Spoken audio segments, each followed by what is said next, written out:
Alas 5:10 na, One Western Visayas na. Alas 5:10 na, One Western Visayas na.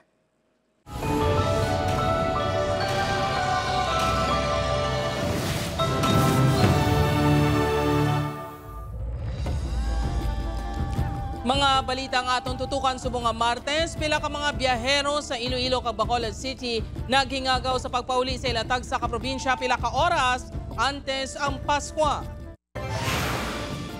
Mga pasahero padayon ng pagdagsa sa mga terminal agod nga makapauli sa pagsaulog sa Pasko upod ang ila pamilya. Pila ka mga naghingagaw pamakal sa pang Noche Buena kag pangregalo nagdagsa sa bisperas sang Pasko. Boracay, gindagsa sa mga turista sa bispera sa Pasko. Pila ka mga pamilya, ginpili nga magsaulog sa Pasko sa isla. Mount Canlaon, padayon ng pagbugas ng itom nga aso nga may dala nga abo. Bulkan nagapabilin sa Alert Level 3. Kag pag binuligay sa tiyon sa Pasko, napakita sa pagpakayo sang library sa elementary school sa San Joaquin, Iloilo. Ini ang GMA Regional TV, One Western Visayas. Mayong hapon mga kapuso, ako si Jethro Charlatan. Pila ka mga ukon biyahero sa Iloilo City naghingagaw sa pagpauli sa ilatag sa kaprobinsya pila ka oras antes ang Pasko. Samtang pila naman ka pumuluyo naghingagaw nga mamakal sang pang Noche Buena kag pangregalo. Si Zen Kilantang Sasa nakatutok live sa bus terminal sa Haro, Iloilo City. Zen, kamusta dira?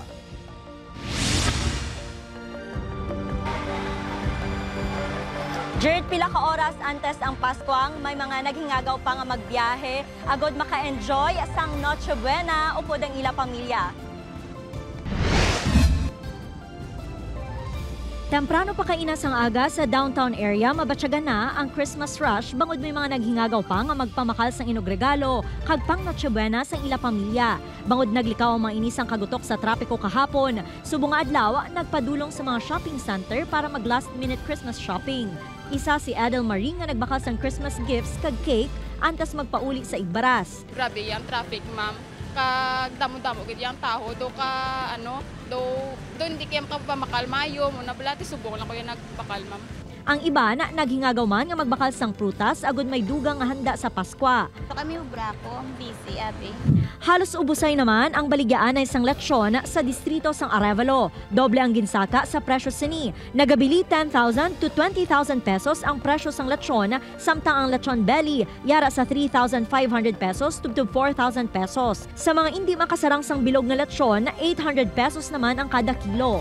Nabatyagan sa mga manugbakal ang pagmahal sang presyo subong nga holiday season. Apang apisar sini, madahog sa gihapon ang baklanay. Happy kita yung magsalo-salo ang family sa very special man nga food ngara sa table mo. Kagang lechon na biga represent ni siya nga special nga food para sa aton nga Pinoy. Diri naman sa Mohon Terminal, normal ang biyahe sa mga bus unit padulong sa Southern Iloilo kag Antique.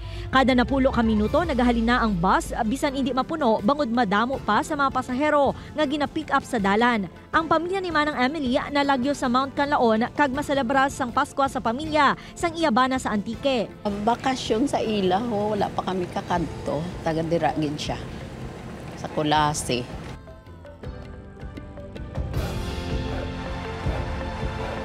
Jared, nagapabiling nga normal ang biyahe diri sa bus terminal sa Haro. Wala naman sa may gindugang nga unit para mag-augment. 7:30 p.m. sa gihapon ang last trip para sa long distance. Samtang 9:30 sa gabi ang katapusan nga biyahe padulong sa Barotac Viejo kag Pasay City. Amo yadto ang pinaka-latest nga update halin diri sa may bus terminal. Merry Christmas mga kapuso. Manamugin nga salamat sa detalye, kapuso Zen Kilantang Sasa. Kag para sa dugang nga mga balita sa Bacolod City kapila ka lugar sa Western Visayas, mangin kaupod ta si Adrian Prietos. Adrian? Yes, George, mga puso, madamogin nga salamat sa Bacolod City naman. Nahingagaw bakal sang pangregalo kag pang Noche Buena. Nagdagsa. Samtang mga maghihingagaw nga magpauli antes ang Pasko, amat-amat naman nga nagadamo. Nakatutok live si Lynn Pedreso sa Bacolod South Terminal. Lynn, anong latest?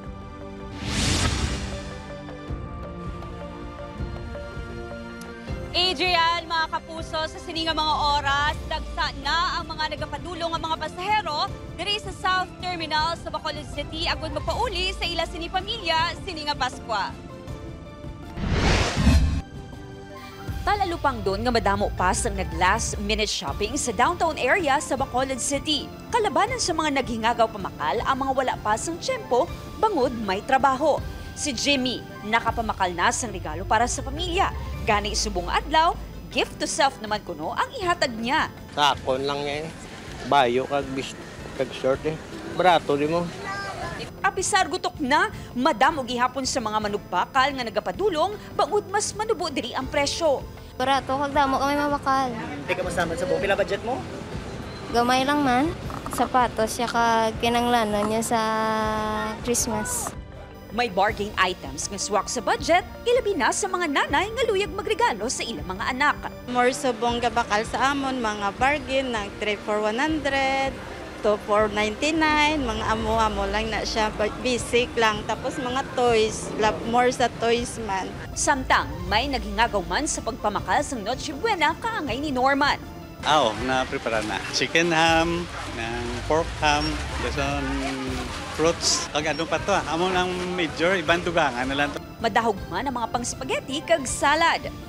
Samtang padayon naman ang pagdamo sa mga pasahero sa South Terminal sa Bacolod City. Bit-bit ang mga pasalubong gikan sa Cebu. Excited na magpauli ang taga-Isabela nga si Abby. Since once a year lang ni siya, so i-cherish ang moment with family. Sunod sa management ng terminal, lauman nga magadagsa pa ang mga pasahero tubtub sa December 31.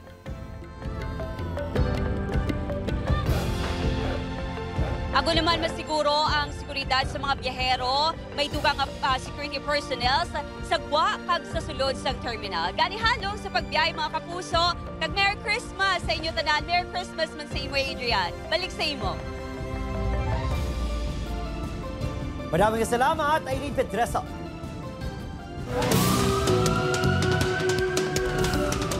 Mga kapuso, rider patay sa Makabunggo ang ginasakyan ng motorsiklo sa truck sa Takas Haro. Si Zen Kilantang Sasan nakatuto.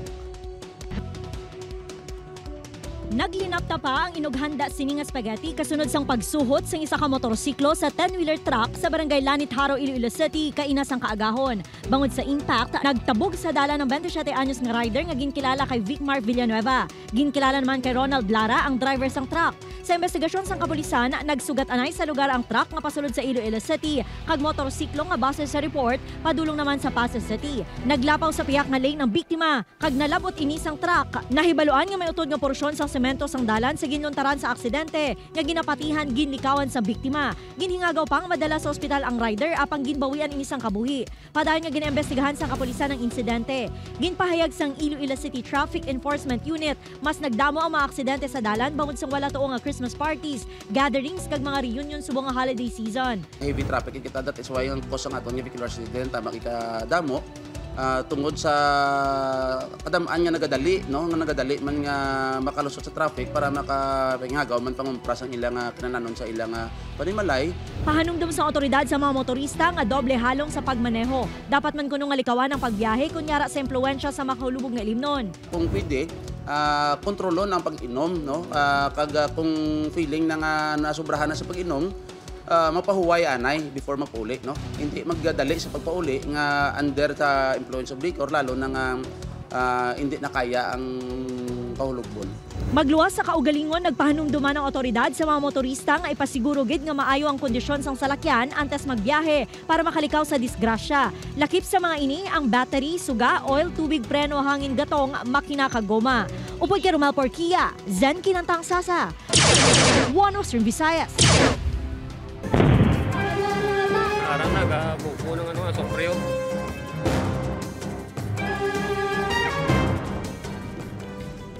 Ari Balatayan, Mount Canlaon mga kapuso, padayon ang pagbugasang itong nga aso nga may dala nga abo, bulkan, nagapabilin sa Alert Level 3. Nakatutok Aileen Pedreso.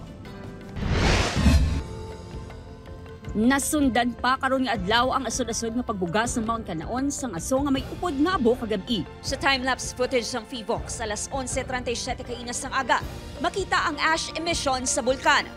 May kataason ini nga 1,200 metros. Ang padayon nga pagbugas ng bulkan sang Abo, hugot nga ginatutukan sang FIVOX. Bangod nagapatimaan ini nga may posibilidad nga liwat ini nga maglupok.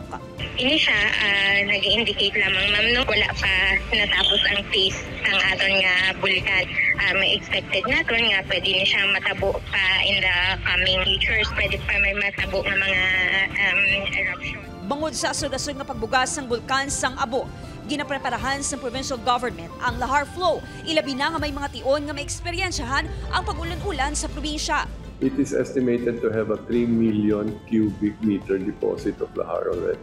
So the danger there is a major rain which could bring down the lahar. Madumduman nga may ginpagwa nga lahar hazard map kung sariin nakalakip ang masobra 100 ka barangay nga posible maapektuhan sang lahar flow sa Negros Occidental.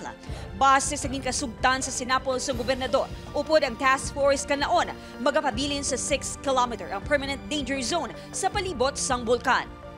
Upod Garuel Bangoy, Aileen Pedraso, 1 Western Visayas.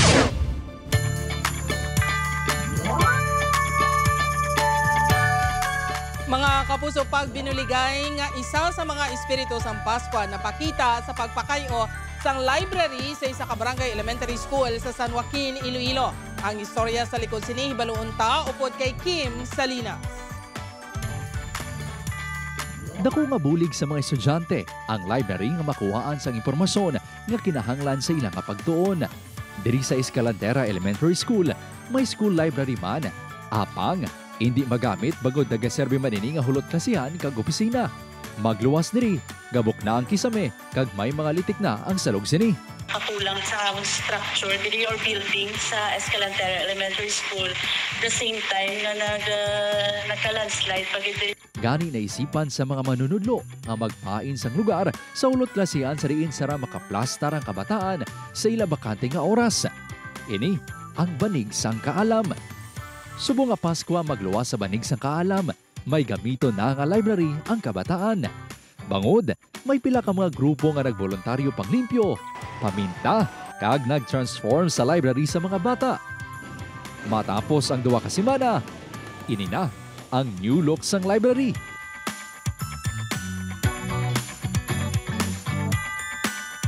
Suno sa founders ang isa sa mga grupo, nahatagan siya sadto sa oportunidad nga makabasa sa madamo nga mga libro sa komportable nga lugar. Gani para sa iya, #deserve man sa kabataan nga ma-enjoy ang pagbasa. And nakita naman nga mga kabataan, ka mga alam, ka mga talentado, pero wala sila bulutangan sa mga ginhatag naman ng mga libro. Lipay-lipay, gets nila ya. And then, dira pa lang at kita pa lang nila, hindi sila gusto maghalin sa library. Makabig na sang eskwelahan nga Christmas gift ang inisyatibo sa pila ka mga grupo nga mapakayo ang library. Happy sa ambience, and then may mga books na, and it's not just a way of nga mabasa ka lang, no? Kaya may mga toys, mga learners maka-play, sila.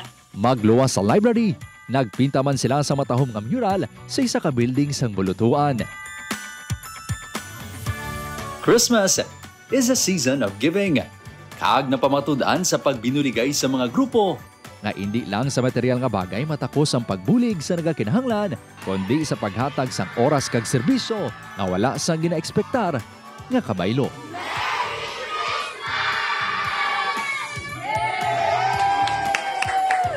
Upod kay Romel Porquia, Kim Salinas, 1 Western Visayas. Mga kapuso, makitaan ang amat-amat na nga pagdamo sa mga pasahero nga magahingagaw pa uli sa Pasko sa bus terminal sa Haro, Iloilo City.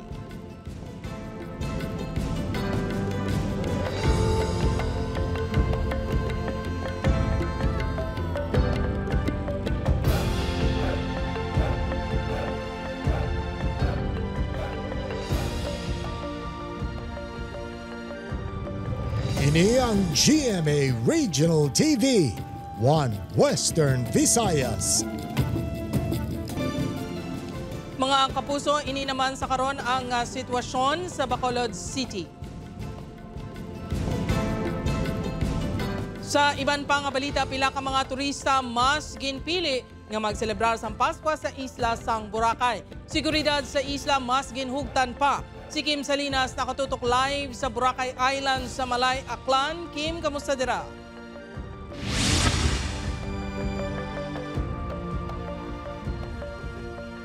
Jert, kung nag-iban ginpili nga magtinere sa ilatag sa Kapanimalay subong nga Christmas season, may pila ka mga pamilya nga tingob nagpadulong diri sa isla sang Boracay agod iselebrar ang Pasko.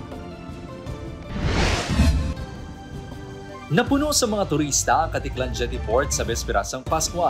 Ang pila ka mga turista ang nagpadulong sa Boracay agod mag-bonding kag mag-enjoy sa white sand beaches upon ang pamilya. Sa Boracay na yung lahat Andun na yung lalabas ka na lang, andun na yung beach, andun na yung mga kainan. Hindi mo na kailangan mapagod. Perfect siya for family kasi yun, kompleto yung pamilya, tapos yun, maganda, maraming activities na pwedeng pagpipilian. May pila nga nag-enjoy sa pag-sunbathing sa beachfront. In Germany, the weather it's snow. That's why we like to go here and enjoy the sun. Kapinwalo kalibo ang tourist arrivals kahapon sa Isla Base Cerratos sa Malay Tourism Office. Alas 8 kainas ang aga, nagsugod ang arrivals ang flight sa Katiklan Airport. Ganita lalupang doon nga kainas ang kaagahon. Gamay pa lang ang mga turista sa Katiklan Jetty Port. Ginaisa-isa sa gyar sang security personnel sang port ang mga bagahe sang pasahero. Gilayon ginakumpiskar ang mga ginadumilian nga butang kaangay sa matalom nga bagay kag iban pa. 84 ka mga personnel ang gin-deploy sa kapulisan nga magatutok sa mga lugar nga ginatipunan sang turista, kaangay sang beachfront, ports kag malls. Intensified police presence po natin. So lahat po ng personnel namin, kahit mga office personnel po, is nilalabas din namin sa deployments namin. Yara na sa karon sa heightened alert status ang Municipal Incident Management Team sa Malay LGU tubtob sa katapusan sang tuig. Every day po meron tayong personal at saka planning meeting, and then ni-discuss dito kung ano yung pwede pang gawin to ensure yung safety ng lahat ng tourist.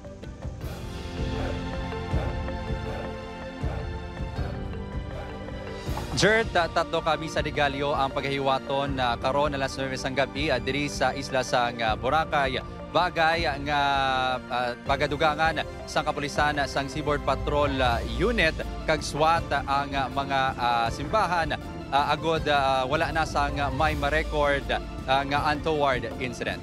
Amoy atong latest gikan diri sa isla sang Boracay. Jert, Merry Christmas kag Merry Christmas sa inyong tanan, mga kapuso.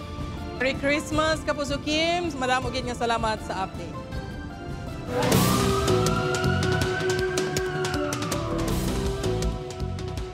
Samtama kapuso sa Bacolod City naman, 2 ka persona patay sa separadong insidente sang pagpangtiro. Yaring balita nga itong gintutukan. Patay matapos sa kagom sang patal nga pila sa liog ang biktima nga si Eugene Sarmiento alias Batok sang Brook Hermelinda, Barangay Mansilingan, Bacolod City. Gintiro inisang wala pa makilalan nga suspect sa Dalan Lopez Zaina, Barangay 27, kaina sa Kagahon. Base sa investigasyon sa kapulisan, may isa kasalakyan nga nagpundo malapit sa biktima apang wala pa natumod kung paano ginhimo ang pagpanglutang. Ginatutukan pa sa kapulisan kung may koneksyon ang krimen sa iyadaan nga kaso. At iso para buhay pag-ipitan ng personal interest. Ang una na nato rin nakita na ining biktima sunod sa information na batiyan nato niya inisya nagwa dira sa squatter sa Barangay 27. Samtang, igaw sang bala sa tiyan kag malapit sa baba ang ginkamatay sa 26 anyos sa si Roniel Sicapore, isa ka person with disability matapos gintiro sa Barangay Mandalagan. Sunod sa mga hibata sa biktima, nagdalagan nga nagatini ilang biktima kag nakalabot sa Dalan Lacson. Pwede gabantay man kami siya.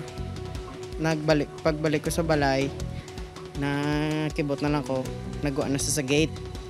Tapos wala ko na sa nalaot kaya tungod layo na sa gadalagan, yawang kami nalaot. Mga tao sa punta, ginpunggan masa pero kusugid saya.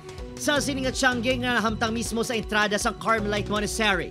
Ginapasuni ng gamong biktima rason nga nagpangayos ang bulig ang nagabantay isang balaligyan sa iya utod nga lalaki. Nagdaw ang suspect na nagawala, then after that iturn over sa police, pero umantong sa ganong umantong sa ganong situation to which inamin naman na wala sa impeachment patrol. That's why sabi ko willing na siya mag-execute ng extrajudicial confession. Para naman sa pamilya kung tani wala lang ginpatay ang ila himata. Ano miski pa warning shot lang bala or sa tiil man lang igoon nga hindi lang sa kagiyo. Kay gasunod lang na sila ni Lolo siya mo. Papaya. Nagsungka ng sospek nga magapangatubang sang kaso nga homicide. Opo, Kiril Casillo, Adrian Priatos, Western Visayas. Mga kapuso, hugot nga ginapanugyan sa Bureau of Fire Protection Iloilo City sa publiko nga sa mga lisensyado lang nga mga manugbaligya sa palupok nga nahamtang sa 3 ka mga firecracker zone sa syudad magbakal sa mga palupok agon makalikaw nga mabiktima sa mga peke, depektibo nga mga palupok nga posible tunaan pa sa disgrasya kag sunog. Wala sang lisensyado nga mga firecracker manufacturer sa syudad sang Iloilo, gani ginadumilian man ang mga backyard ukon mga palupok nga ginaobra lang diri mismo sa syudad, ilabi na sa bahin sa Arevalo. Nahamtang Samuel Liloni City proper, C1 Road sa Buhang Haro, kag San Jose Arevalo ang mga firecracker zone sa syudad. 166 ka BFP personnel nga nakadeploy sa syudad. Mga puso sa Negros Occidental naman naglabot sa 6,180 ka individual ukon 2,055 ka mga pamilya halin sa 5 ka LGU sa Northern Negros Occidental ang halitan sang baha matapos sa eksperyensyahan ang mamunog nga ulan sang weekend. Sunod sa PDRMO, kalabanan sa mga residente nakapauli na abang may pinaghihapon nga mapabilin sa evacuation center samtang naghulat sa pagsubside sang tubig kag luta sa ilang lugar. Well, amo nang ginatinghuan, sir, subong sang aton nga mga DRRs nga by the end of this day or by this afternoon matapos ginila hikotanan nga panghimos dito para makabalik man ang aton evacuees kag makaselebrate sang ilang nga Christmas sa ilang nga mga panimalay.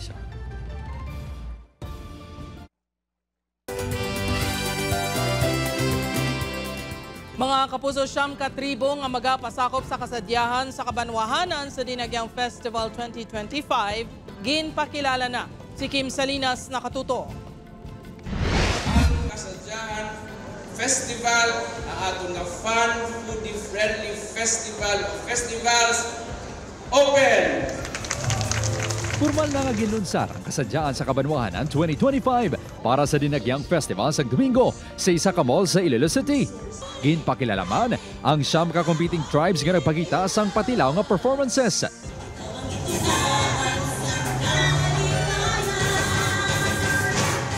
₱3 million nga grand prize ang tinguan makuha sang Banaag Festival sang Anilaw, Kaing Festival sang Leon, Tawili Festival sang San Rafael, Hirinugyaw Sugidadonay Festival sang Kalinog, Tinoom Festival sang Kabatuan, Cry of Hilikoon Festival sang Nulusena, Tangyan Festival sang Igbaras, Hawas Festival sang Dumangas, kag Tultugan Festival sang Maasin. Tinguan sang Tultugan Festival nga madepensahan ang ila Corona bilang defending champion. Very prepared. And we assure the whole province of Iloilo that will give a world-class performance. Nagpasalig naman si Iloilo Governor Arthur Defensor Jr. sang mas ginpanaming nga presentation sang tagsa ka tribo. We're happy to develop the kasadyahan. And the way to do that is to try to improve every year. Again, the kasadyahan sa Kabanwahanan Festival is developing to be the cultural stage of the province. Magahatag sang ₱2 million nga subsidy ang probinsya sa mga magagmay nga participating municipality, samtang ₱1.5 million naman para sa mga dalagko nga munisipalidad. Ginbuksan man ang exhibit sa mga costume sang competing tribes. Upod kay Romel Porquia, Kim Salinas, 1 Western Visayas. Mga kapuso, ini naman ang pinaka-latest nga sitwasyon sa isla sang Boracay. Madamo sang turista ang naga-enjoy sang sunset sa isla.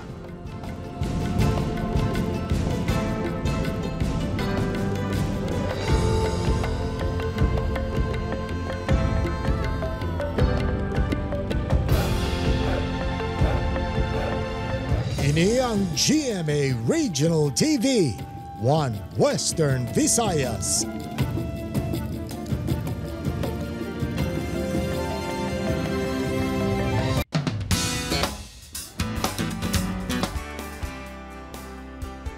Mga puso, bantayan ang mas exciting pang mga eksena sa last 4 nights ang pulang araw subong nga nabalaan ni Adelina kay Teresita nga si Hiroshi ang nagpatay sa ilamay ano bala ang mas mangibabaw.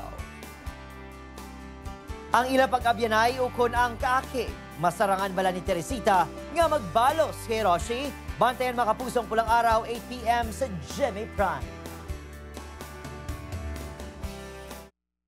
Mga kapuso, dog vaccination rate sa Iloilo City naglabot na sa 84% subong nga tuig. Pagpabakuna kag paghigot sa mga kasapatan padayon nga ginakampanya sa Iloilo City Veterinary Office. Ini ang gintutukan ni Zen Kilantang Sasa. Sa 45,000 nga dog population sa Iloilo City, 84% diri ang bakunado o kung 38,236 ka mga ido ang natublukan sa anti-rabies vaccine subong nga tuig. 12 ka animal rabies cases ang nalista sa 2024 sa diin 8 diri ang halin sa household kag 4 naman ang layaw. Bangod sang kampanya sang Office of the City Veterinarian nga house-to-house dog immunization sa mga kabarangayan, mas nagtaas ang vaccination rate. Timing ang procurement naton hindi delay. Kaya once sa madali ang procurement naton, ito syempre itong mga bakuna, dumadaan yan sa procurement process. Si Nanay Delia nga nagapang-rescue sa mga stray dog, gindala si Brownie sa Talatapan agud mabakunahan. Ginasiguro sini nga bakunado ang tanan nga hinuptanan, agud hindi makahalit sa iban. Gusto ko yang nga safe ang mga ido ko. Ti kay siya na lang ang wala na siya na lang ang wala na vaccinate. Ti ang iban to yan na vaccinate na. Target sang City Vet nga malabot ang 100% nga dog vaccination rate sa first quarter sang 2025. Naga-coordinate man ang syudad sa Iloilo Provincial Government agud mapasangkad pa ang kampanya kontra rabies. Upod kay Cirilo Randuque, Zen Kilantang Sasa, Visayas.